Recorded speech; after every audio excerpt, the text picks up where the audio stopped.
Warning, the podcast you're about to listen to may contain graphic descriptions of violent assaults, murder, and adult language. Listener discretion is advised. Welcome to the Murder Police Podcast, The Murder of Clay Nelson, Part 2 of 2.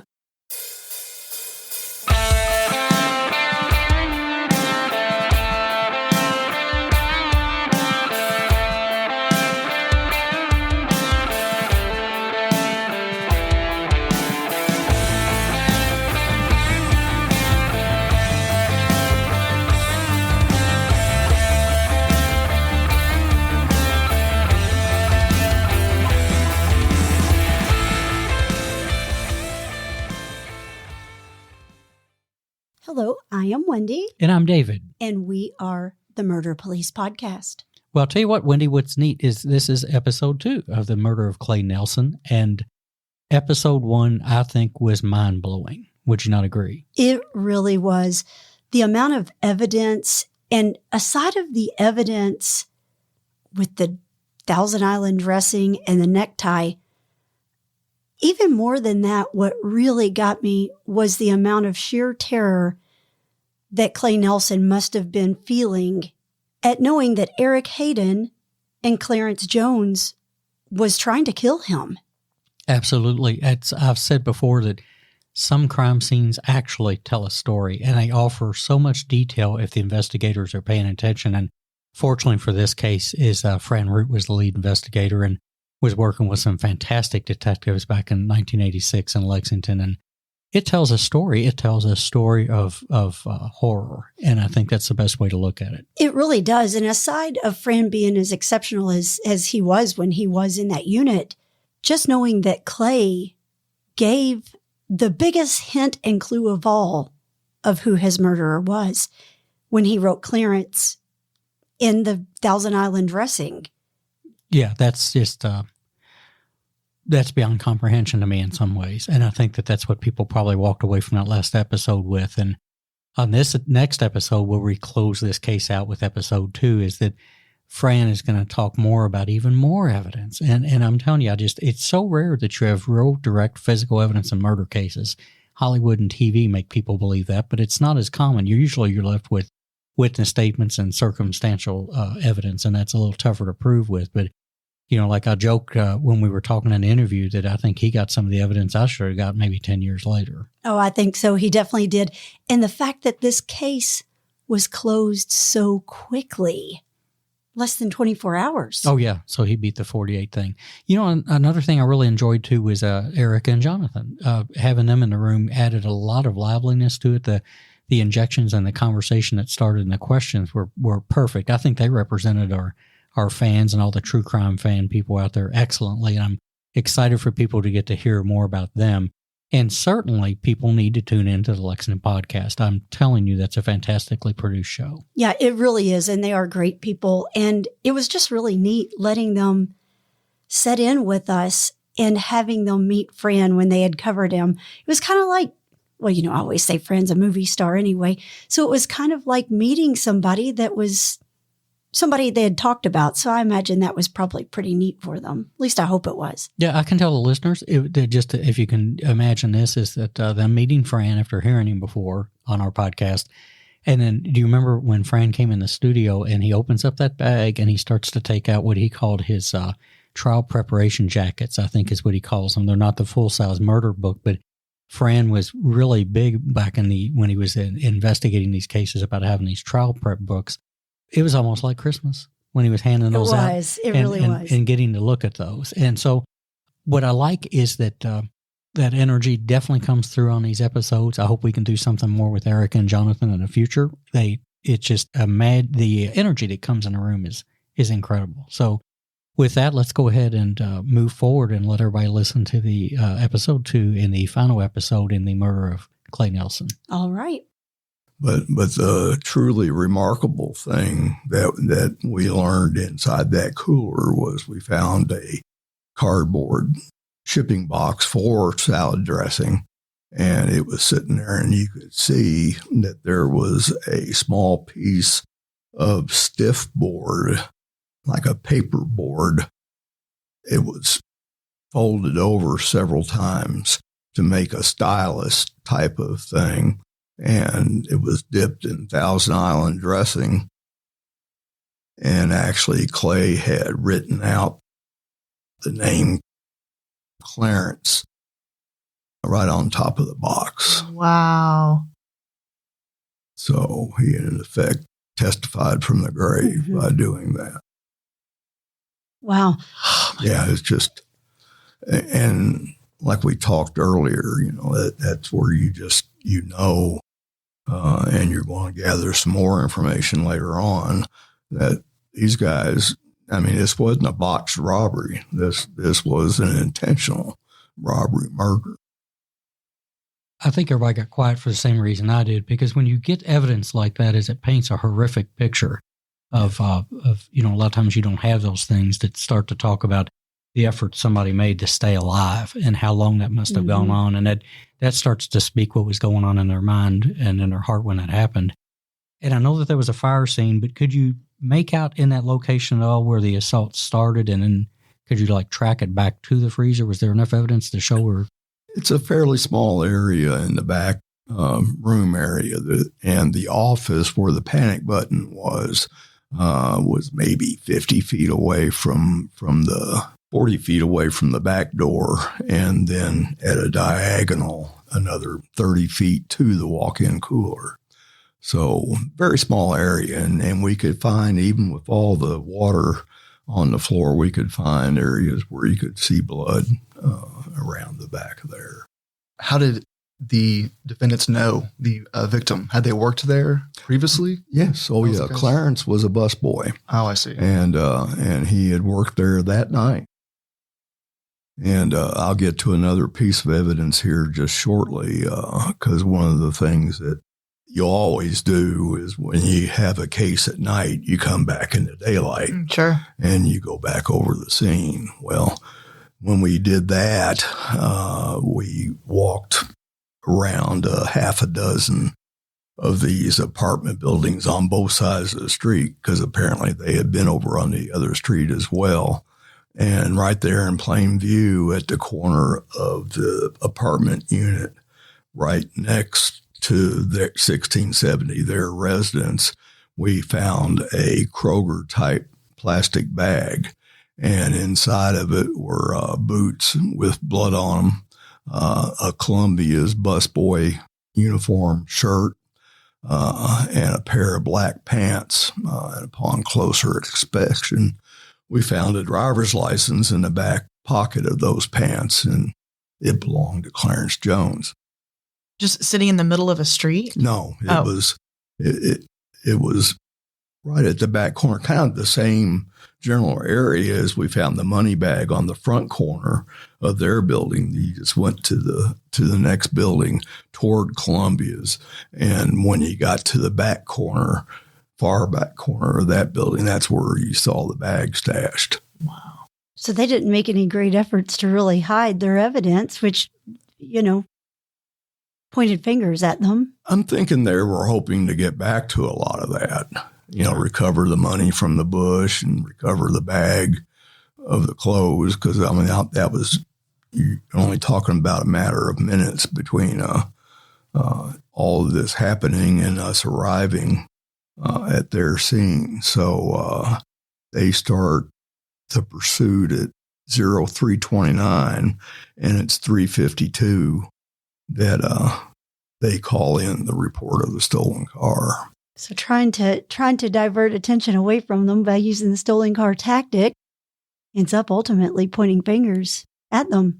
Well, that's true. It was a tough game to play, but I think that they felt like they had to do it because it's their car registered to them. The only complicating factor is it was registered to Clarence at his prior address. He hadn't changed his address with the registration yet. So, we would have gotten to him very quickly anyway. And that's a typical thing, is that when somebody's car is involved with a crime, they rush somewhere and report it stolen. But I like the way Erica and Jonathan hit on it, that was a Pandora's box, that there was a risk move for them to put more effort and belief in that I'll defray them, because crossing that threshold of that door is a big deal. And, Yes. and I don't know how much the listeners are aware of that, but that's one of those things that when you say, do you got a warrant? That's a threshold of a home. And when somebody invites you in, anything you observe, like you said, is yours. Thank God they weren't thinking that clearly. Right. And we even had the added thing of some exigency just to clear the house. So when the detectives first went in, a couple of them would talk to the two defendants out in the main room of the house, but other detectives would walk casually around the bedroom and bathroom in the back of the apartment. Explain the exception on exigency, because people may not understand Yeah. that. What does that mean? It's a way to protect yourself. You've got a situation where these two defendants have already made themselves suspect in a very violent murder, arson, robbery. And so you've got the right to protect yourself, to look around anywhere that a person could be in that house, because a person is what's going to hurt you. And so there could be a third person hiding in a closet or something like that. So now you can't start going through drawers or anything else, because a person can't be in there. Is that like when you see in the movies where the cops are walking around with their gun like up and being very stealthy about how they look around corners and things like that? Yeah, to ensure that It's the there's no one same else. thing, only low key. Yeah. We don't have weapons out, and we're trying to, Canvas. have these people not think right away that we know that they're suspects. Mm-hmm. Very powerful stuff, because the idea is, like Fran was saying, is you could have another suspect, you could have another victim in there. You've got all that blood evidence, and anything that you see is yours, but you just can't pry. But anything you can articulate after that point. So you had both the two best things you can have is you had informed consent, and then you had the exigency to back it up. That's a pretty good situation to be in. And we did observe, I think there was 3 or 4 blood spots in different areas. Do you ever run into trouble with defense attorneys, even though you have those protocols in place? They'll still call you on things like that? Yeah, they often will, but oftentimes the judge will listen to that in a separate hearing without the jury in place. So, and if the judge rules that your search was good, then. How often are you able to push that through? And how often are judges say, nope, can't allow that in court? Back in the day, it was almost automatic. I mean, as long as you articulated why you did what you did, and you did that within the law and within the case law that's laid down, it's very clear what you can do and what you can't do. Now, over the years, they refine some of those parameters on you by new case law and such, but we were definitely in tune with the case law at the time. And plus, we always did full disclosure, including to the defense. So we give you everything.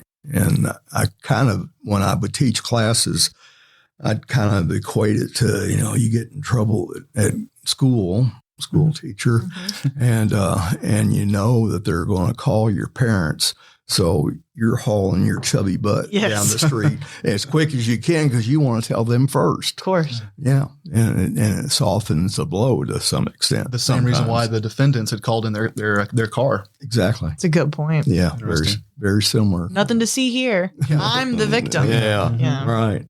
Well, and that's important. Those are called suppression hearings. And like Fran said, they're not in front of a jury in trial. And usually, I'm going to be honest with you, a good defense attorney will probably attack everything like that. We call protecting the record. And you'll usually survive them. But most of your better attorneys will go ahead and do suppression hearings on virtually every Fourth Amendment issue that you come across. Wow. So that's a stat, especially in a larger case like this, because I'm kind of betting without asking too soon that this probably qualified as a capital case, obviously. So most good attorneys, and as a matter of fact, I've got a really good attorney that's agreed to come and do a show with me on what it's like to represent murder defendants, which will be a fantastic can't episode. wait to hear that. Yeah, it'll be good. But when you get into business, that's what you have to be ready for, is that a good attorney is probably, you're going to be in chain of custody reviews. I don't know how many of you had those where you actually, for example, they'll take every item of evidence that's been booked. So if it's 400 things, and you'll spend several days in circuit court, and everybody that handled those items one at a time will have to come in and testify as to when they handed it off and what condition it was in. And And those are the things in our system that protect us if we ever need them. So it's just a matter of fact. You never hear about stuff like that. Like the public doesn't. The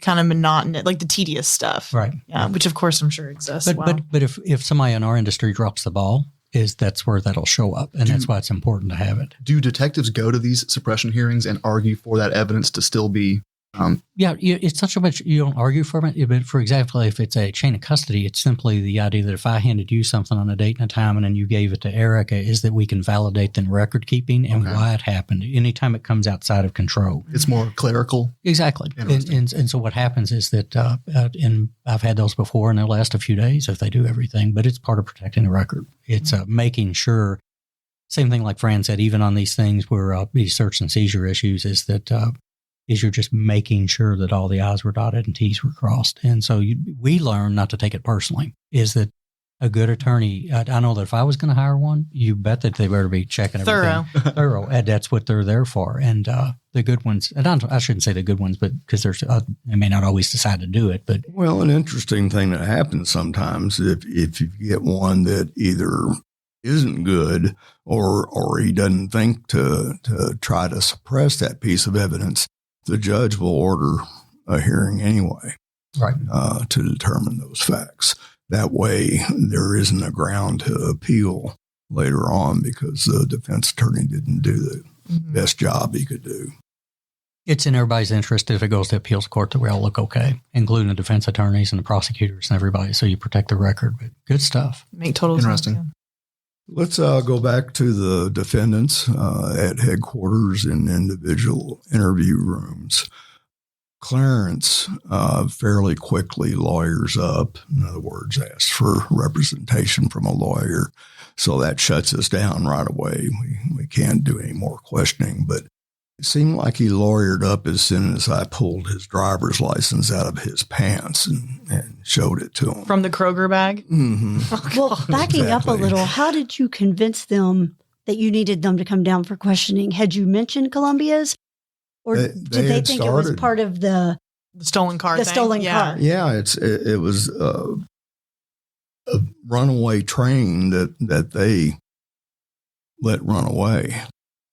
So when you were in their apartment talking to them, do you just casually say, well, why don't we go down and talk a little bit more about this car? Yeah. Without even mentioning Columbia's. Yes. So they agree. Right. And you get them down there and then you pull the license and that's when Clarence lawyers up. Is this you? Now, Eric Hayden. But he said that was stolen too, didn't he? No, he did not say anything at that point. Did you happen to find any money bags? A few. Yeah. Eric was a horse of a little bit different color in that he was very personable, very good talker, and he had the detectives halfway convinced that he was innocent, even to that it had to be all Clarence, and he's just the innocent roommate that all this stuff falls on top of. And we even go to a polygraph right there on the spot. And he semi-passes the polygraph. It's inconclusive, but we had an excellent examiner that was very experienced, and his personal opinion was toward the not guilty part. But following up on everything that we could follow up on, Eric had also earlier in the morning had given us an alibi witness that he had ran to when he was cruising around 3rd Street at 3rd and Race. And it was a female, and identified her by name and gave us her address. Well, we're ready to turn him out the door. And we finally found this alibi witness. And she says, oh, yeah, I saw Eric last night. He was looking for a gun because he was getting ready to go rob somebody. Oh, wow. I bet he wished he hadn't listed her as an alibi witness. Yeah.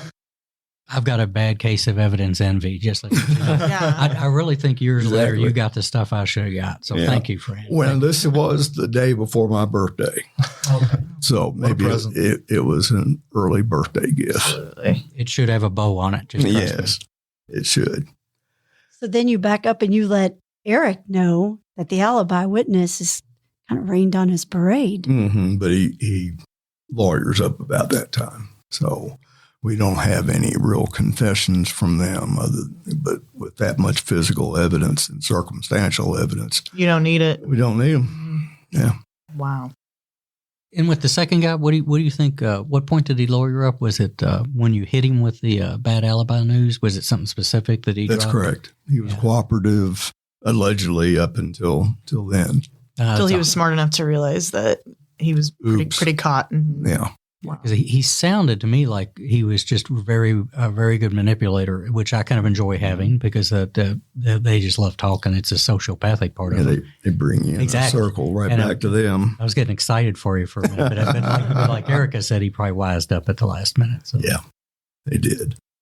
So anyway, this thing goes, both of them get charged with murder, robbery first, and arson first. And this does qualify as a capital offense because it's a aggravating circumstance. The murder of one person wouldn't be a capital offense unless they were a police officer, but the murder in the course of a robbery or arson is a capital offense. So we went for the death penalty on them, which just it complicates what you do, but. Anyway, we didn't get them for the jury came back quickly and unanimously. And we see Clarence actually testified during the sentencing phase. And, he started screaming. He lost control of his emotions. What did he say? Well, he was talking about the stabbing and of course, he was trying to put more of it on Eric, but he ended up putting it on himself too. How so? Well, just that he was right there. He's holding the guy down. They're fighting at the cooler. And incriminated himself by for sure being involved. Yeah. Wow. We did find one knife in the mess of the arson scene that we felt could have been the murder weapon, but with fire and water, there wasn't any way to put that. Was it ever determined who did the actual stabbing, or did both of them have parts in that? Yeah, I think they both had parts in it. But did they ever say that if the fire was a part of the plan, part of the premeditation, or was it just like, oh, this wild spree, like we better cover this up with lighting a fire? Yeah, I think that was an afterthought. Mm-hmm. It wasn't an intention at first. But they never did say. So we don't know. And it didn't look like they tried to destroy the victim with the fire, right? You don't think it was And that might have been a hope from it. It just happened that the first units there before the building was fully engulfed with flame, that they managed to drag his body out.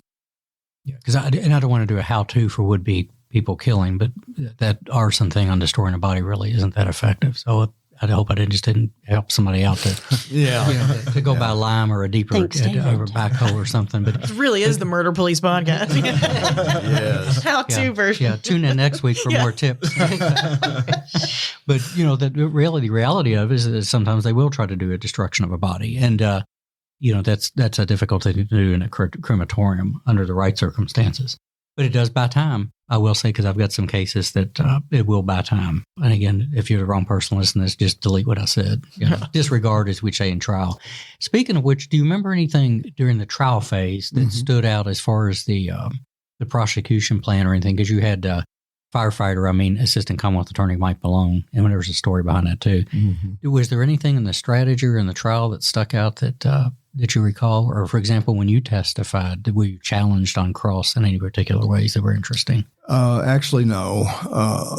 When you take the stand and you're obviously well prepared, you don't get attacked very often. I can count on one hand, I think, the times that they really got aggressive with me. For one thing, if you come across to the jury, and this is the way I always philosophized on this, is I'm an independent giver of fact. I'm not necessarily on anybody's side. Yeah, unbiased. So I'm going to be as cooperative with the defense attorney and as I am with the prosecutor. In fact, out of all my friends that are attorneys, probably more of them are defense attorneys than because I get into the arguments with the prosecutors. So it was, like I said earlier, this was more of a sprint type of case. It involved 10 detectives, 15 fire personnel, 11 patrol officers, 3 crime scene technicians, 2 private security specialists, and like I say, a first assistant Commonwealth's attorney / fireman involved. And it had hundreds of pieces of evidence, but it was wrapped up in a 17-and-a-half-hour day by the time. From beginning to end. And yes. Wow. And you can guess where we went for dinner and a drink afterwards. The other Columbia's, I'm guessing. Downtown. Yeah. Yeah. That was kind of the standard thing to do. Well, I have to ask, did Clarence or Eric, I guess they both were, probably Clarence, I'm thinking, was the mastermind since he worked there. It was probably his idea. He knew the routine of what would happen with the money bag on Friday or how closing went, or certainly knew maybe Clay's schedule since Clay was the manager there. Did you ever find out, was his intent just to rob, or did he intend to murder because Clay would know who he is? My personal opinion is they went in there with the intention of killing. Otherwise, I mean, how would they get by with it? Clarence is wearing his uniform. He had just worked that night. Eric had been in the place several occasions before, so Clay Nelson knew them both. I don't know if they used any masks. We didn't recover any, but I'd say that would have been futile, still wearing your uniform. Or perhaps he posed it as though he came back because he forgot something since it was closing. Well, and Clay probably just let him in, thinking Sure. he's an employee, so I'll let him in. Yeah, but then it goes downhill. Mm-hmm. During the penalty phase of the trial is when it was entered into evidence that they both had psychological evaluations. And I think that Clarence tested down in the 50s and Eric was in the low 60s. For IQ? IQ. Wow. And what was the sentence again in the end? They got the life without parole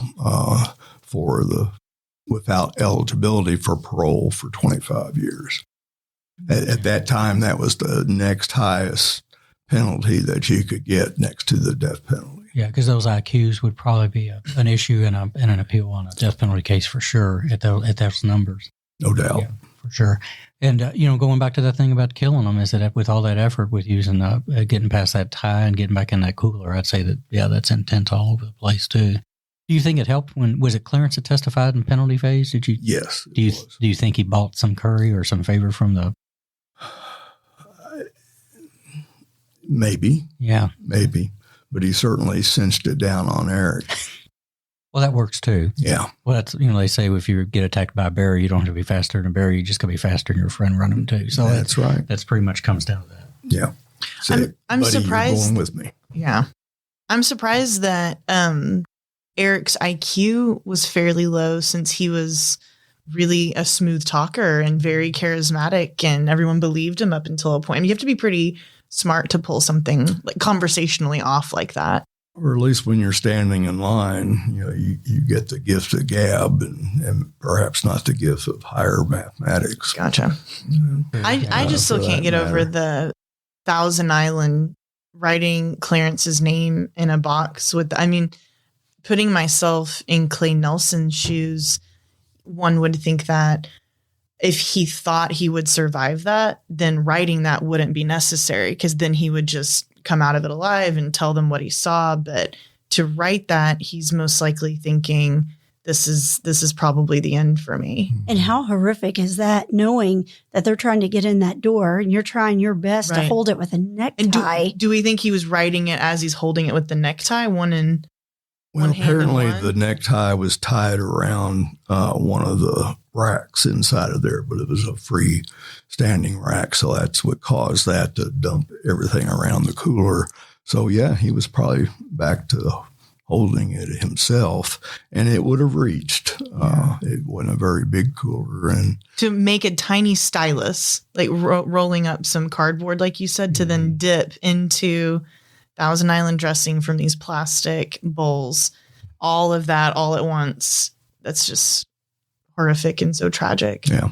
Apparently Clay was a fighter, and nobody that we interviewed that knew him were surprised at it, that he wouldn't give up. We've seen many victims that in a situation like that, that just give in to what's happening to them. And like you're used to the TV shows where you get shot and you fall down. I've seen police officers do this and all of a sudden realize, well, I'm not hurt that bad. And pop back up. And get back up. Yeah. That happened on the Lingenfelter case. Exactly. Yeah, that's an interesting thing in and of itself. Coming back to that, though, I think what it points to when you're talking about the stylus and the dressing and the terror is that sometimes those scenes will actually get very vocal.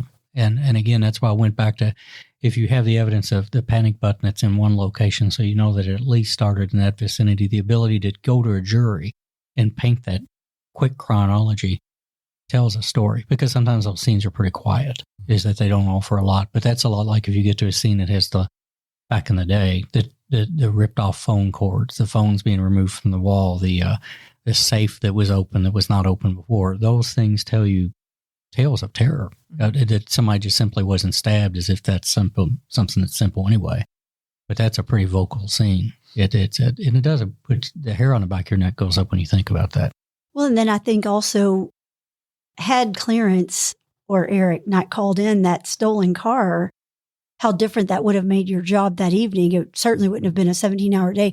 But having the name written in the dressing, I'm sure you would have linked it at some point. It would have taken you not 17 hours, but you would have linked it to who the employees were, and that would have, or who maybe was associated with him with that name. Well, his personnel records. Right. Columbia's works off of a canteen type operation at that time, because it had 4 or 5 different locations. So their commissary is downtown, and so they had the records, regardless if it got burned up on Alexandria.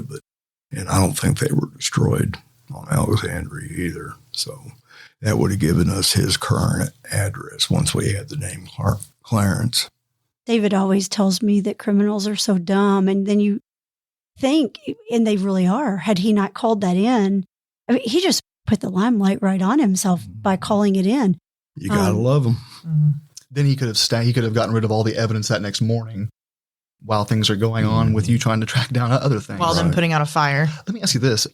If you go into court, right, and you have a person that had put his attacker's name in Thousand Island dressing, how well does that hold up in court? Because it seems very compelling to me, but would a jury say, that's kind of hearsay? Circumstantial, yeah. Sure. If that was all we had, yeah.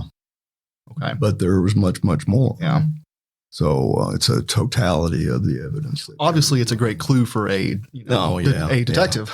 Yeah, but it puts, if we were to have lost that in a suppression hearing situation, some judge would have just had the wild hair to throw that out.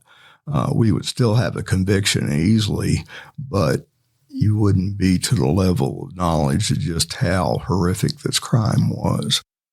It falls as a piece of physical evidence, which is interesting, because if that had been even a dying declaration or a statement and he wasn't around anymore, then the battle would have started in a different way. And there's a whole other process for attacking that. So the fact that it's silent like that and he didn't utter the word probably made it a little easier to keep into the case than if he'd done a dying declaration, there'd have been a suppression hearing on that. And it's something to protect the record.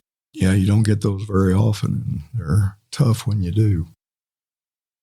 Well, Fran, thanks for coming and doing that sprint of a case. And again, I'm sure there's a lot of people that have done the job before that are now understand why they didn't have evidence, as Fran got it all back in 1986. I know that's the story I'm sticking with. Yeah, and I've heard that. Yeah. Oh, I'm sure. Yeah. There's a couple of comments. That's probably why you're missing a few birthday cards every year. Yeah.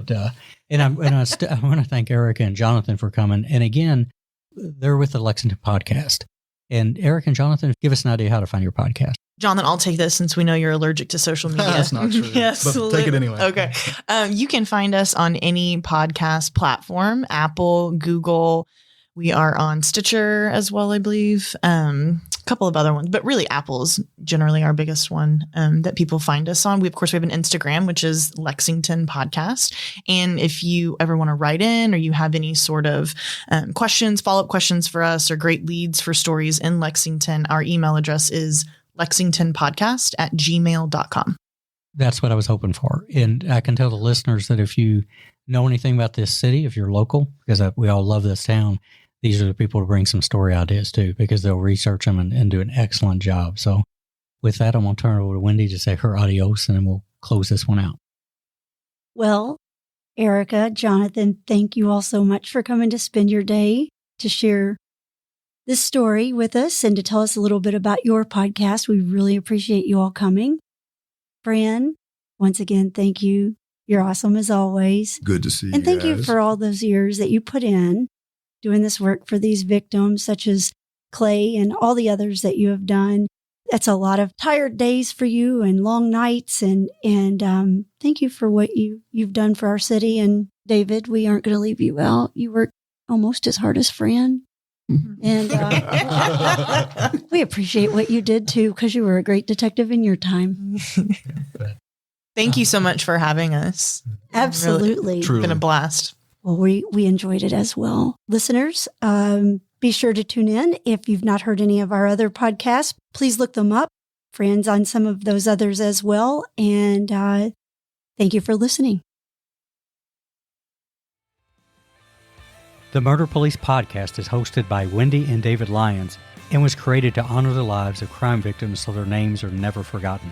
It is produced, recorded, and edited by David Lyons. The Murder Police Podcast can be found on your favorite Apple or Android podcast platform, as well as at murderpolicepodcast.com, which is our website and has show notes for imagery and audio and video files related to the cases you're going to hear. We are also on Facebook, Instagram, Pinterest, LinkedIn, and YouTube, which has closed caption available for those that are hearing impaired. If you've enjoyed this podcast, please subscribe for more and give us a 5-star review on Apple Podcast or wherever you download your podcast from. Subscribe to the Murder Police Podcast and set your player to automatically download new episodes so you get the new ones as soon as they drop. And please tell your friends.